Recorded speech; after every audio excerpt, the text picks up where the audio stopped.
आनंद के साथ श्रीमद् कथा भागवत आनंद ले रहे हैं। और आनंद क्यों न लें, क्योंकि मथुरा में दुख गोकुल में सुख। कैसे माहौल बदल सकता है जीवन का, गांव का, शहर का, कैसे माहौल बदलता है। तो भागवत कहती है एक व्यक्ति के अंदर वो गुण होता है जो पूरा माहौल बदल देता है, पूरा माहौल बदल देता है।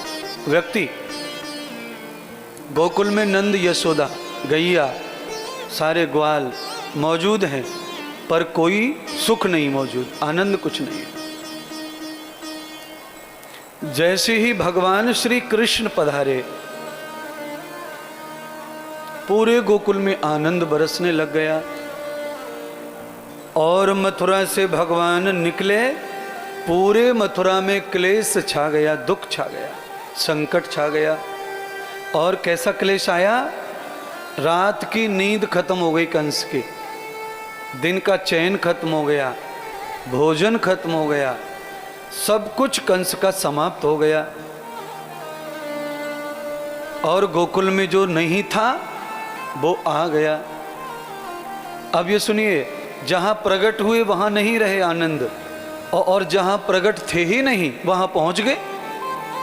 इसका मतलब विकास जी यह है कि चाहे एक ही गाय रखो, पर गाय अगर मौजूद है, हमारी कमाई का खाती है, हम उसका दूध पीते हैं, तो हमारे घर का आनंद कभी मिटने वाला बना रहेगा, आता रहेगा, आता रहेगा, पर वो नष्ट नहीं हो सकता।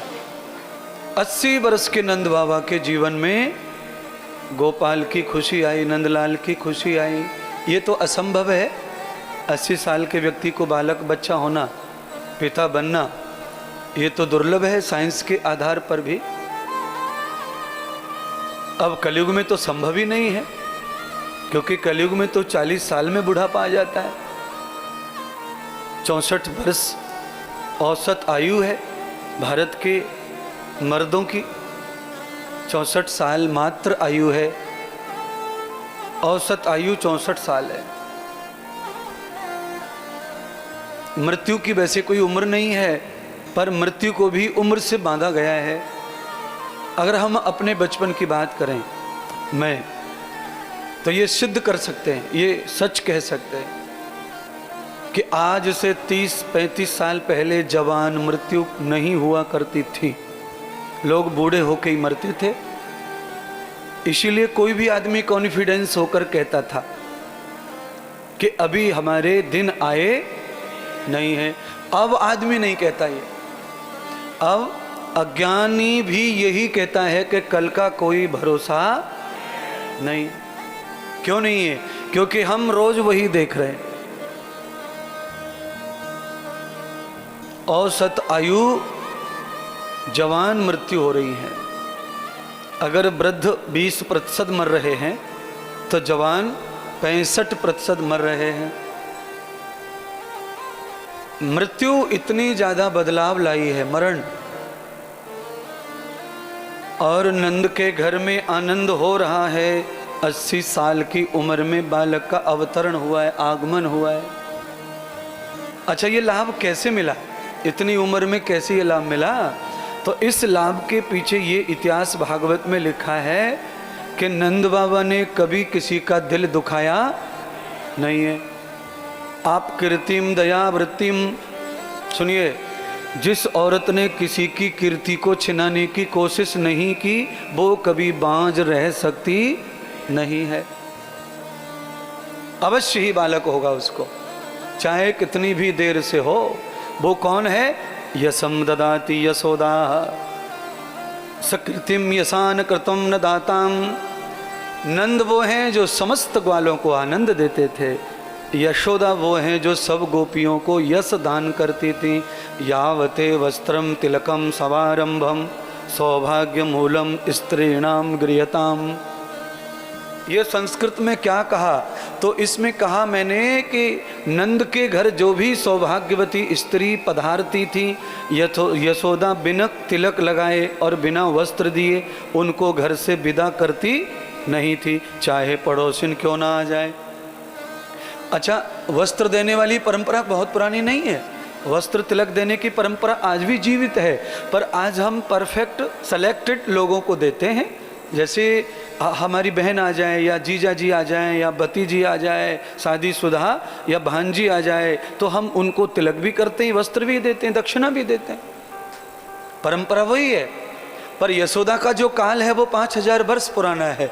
उस काल में परंपरा क्या है, उस काल में वैदिक परंपरा थी, उस समय हिंदू धर्म नहीं था, आर्य धर्म था, आर्य संस्कृति थी। द्रौपदी पांचों पांडवों को आर्य पुत्र कहती थी, गांधारी आर्य पुत्र कहती थी धृतराष्ट्र को, कुंती पांडु को आर्य पुत्र कहती थी। महाभारत के बाद ही सभ्यता बदली, मोहनजोदड़ो की सभ्यता, सिंधु घाटी की सभ्यता, उसी सभ्यता से हमारा नाम हिंदू पड़ा और हम अलग अलग पूजा पद्धतियों में बट गए।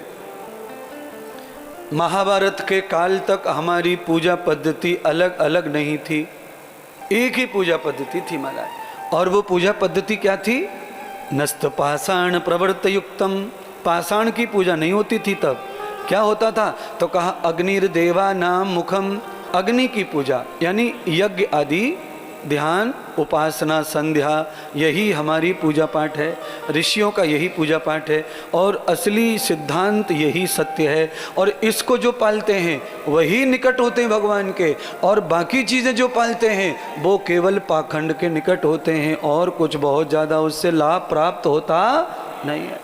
अच्छा, कुछ लोग तुलसी में भी दूध चढ़ा देते हैं प्यार प्यार में,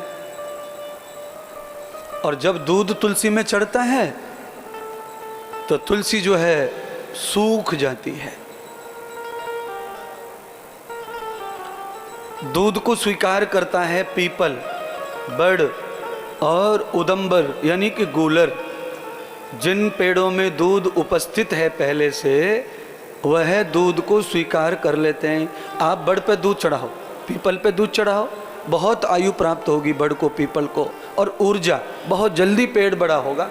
अगर आपने तुलसी में दूध डाल दिया तो तुलसी जल जाएगी, सूख जाएगी।